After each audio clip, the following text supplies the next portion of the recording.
สบายดีวันที่21เดือน 11 2021มีแต่เลขหนึ่งเนาะ21112021พามาเที่ยวตาดยศสวงนครหลวงเวียงจันทร์เมืองนาไซทองนครหลวงเวียงจันทร์อันนี้บรรยากาศโดยรอบบนจอดรถจอดลาเนาะ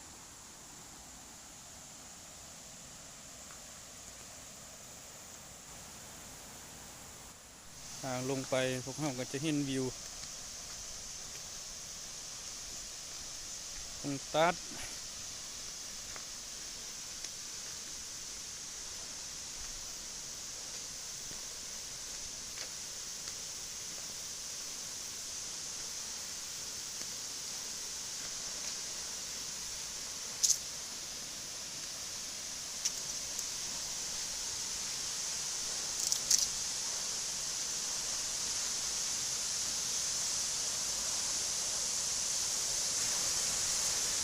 คือที่พาลงไปลุ่มบรรยากาศโดยรอบช่วงนี้โควิดเพิ่นเลยปิดไม่ได้มี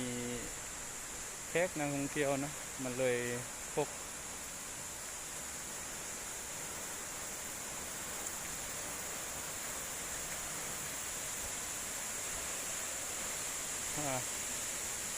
บรรยากาศลมเรือนเย็นสบาย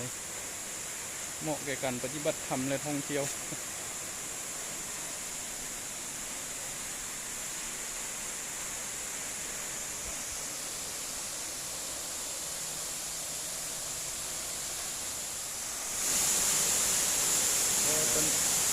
อันนี้เป็นบรรยากาศโดยรวมโอ้เย็นสบายไล่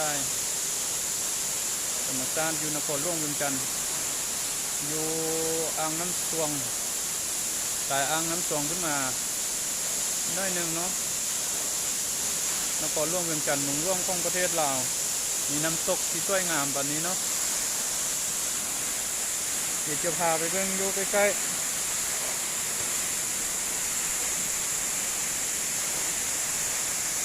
ดูบรรยากาศไปพร้อมกันเนาะมีพระอาจารย์มานำ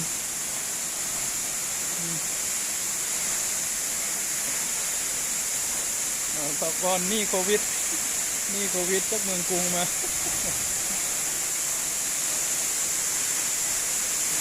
ตื่นอกตื่นใจโอ้ยตื่นใจล่าง